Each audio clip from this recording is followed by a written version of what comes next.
Greetings, my friends.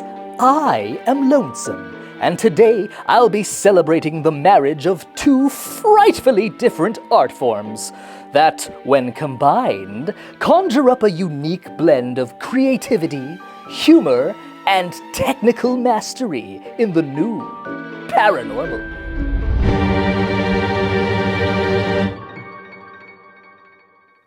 There's only one man out there who has harnessed the full potential of artificial intelligence. Please welcome the creator of AI Muppets, Zach Swartz. Zach, let's begin with a lightning round. Favorite movie? Galaxy Quest. Never give up, never surrender. If you could only wear one Halloween costume for the rest of your life, what will it be? My gut is inflatable T-Rex costume, but it feels like that's logistical nightmare.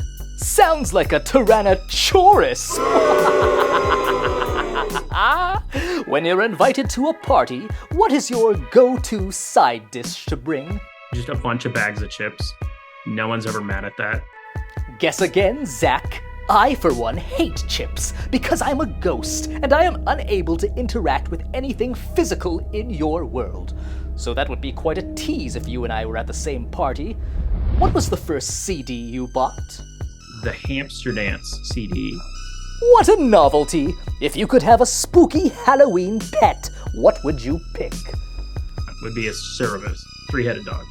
Ah, Cerberus, the three-headed gatekeeper of hell. Are we sure he wasn't just a normal dog with two subwoofers? Now, I'm not a Muppet, but I do play one on TV, which is why I was fascinated when I stumbled upon your Instagram page, AI Muppets. What an incredibly niche, yet surprisingly necessary art project.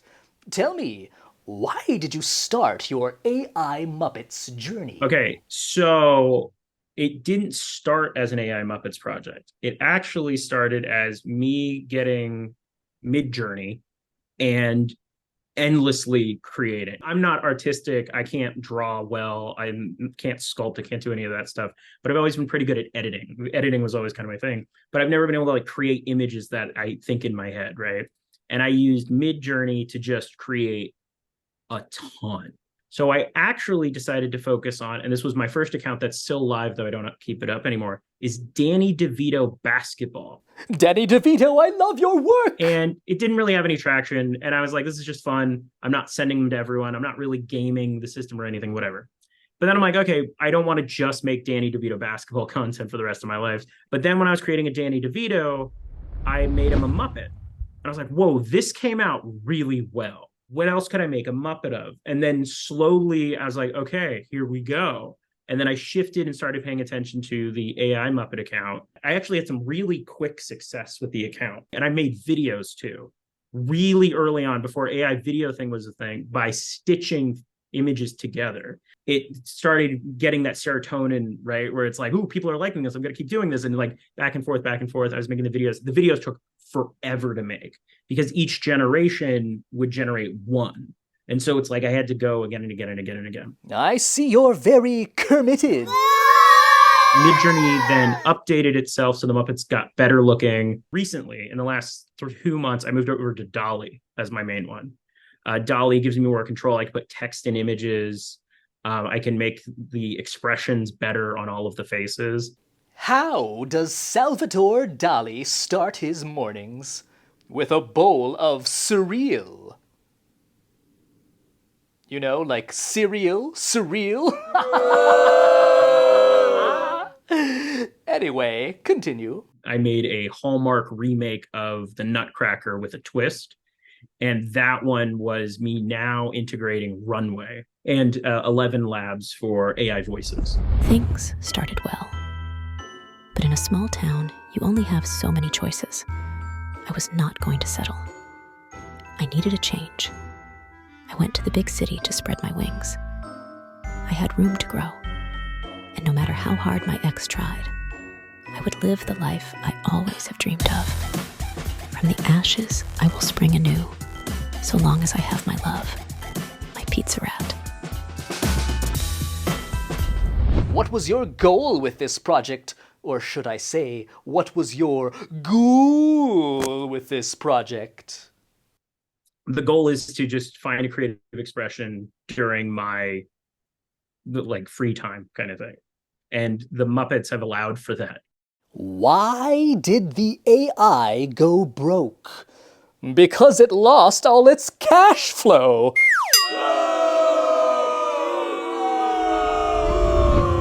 What are some of the struggles in creating these pieces of art? I've shown friends, I've showed colleagues and stuff, and this is like, how the hell did you do this? You did this with AI. What? Also, this is so funny. This is this. And so in the real world, people have liked it. Digitally, I think it has 20,000 views, which is totally great. But when you put that next to the Hamilton stuff, where the Mr. Krabs Washington one took me 2 hours, the Hallmark one took me 20 hours. And that one took 20 hours because a lot of it was experimentation. I had to learn Runway. I had to learn a whole new AI program and trial and error that. And none of the systems are built to make Muppets. Everyone is going for photorealistic people. So what happens often is it wants to make them a person. So the video generator's like, yeah, but now it's a human. It's like, no, I don't want that. Stop doing that. And it does it all the time. And so I feel like I'm fighting my own crusade. Do you consider yourself an artist? I'm a creator. I'll say that. I go through trial and error with the AI images. I curate. I made an Instagram account that people care about. Yes, the Danny DeVito basketball account. It's more artistic than anything I've created. I mean, if you go to my personal account, you can see videos I've made. Is that more artistic than the Hallmark one? I don't know. They're both stop motion animation. And they're both controlled and edited kind of thing. I think I'm certainly not an auteur or a high level artist kind of thing. I think I generate content. And what is your argument on why AI art is a positive thing? It's a space we should be doing things we can't do in real life. So that's why the Muppets, to me, is it's like, if you made all the Muppets I've designed physically, that'd be millions of dollars, right? Those can't exist. So I'm creating a Muppet that can't exist or won't exist. And some of them are impractical and you couldn't build them. Others are. Others you could straight up just make it. I think that's a great space for AI art. Thank you, Zach, for shooting the sheet with me today. My friends, I must ghost you for now. Until next time, goodbye.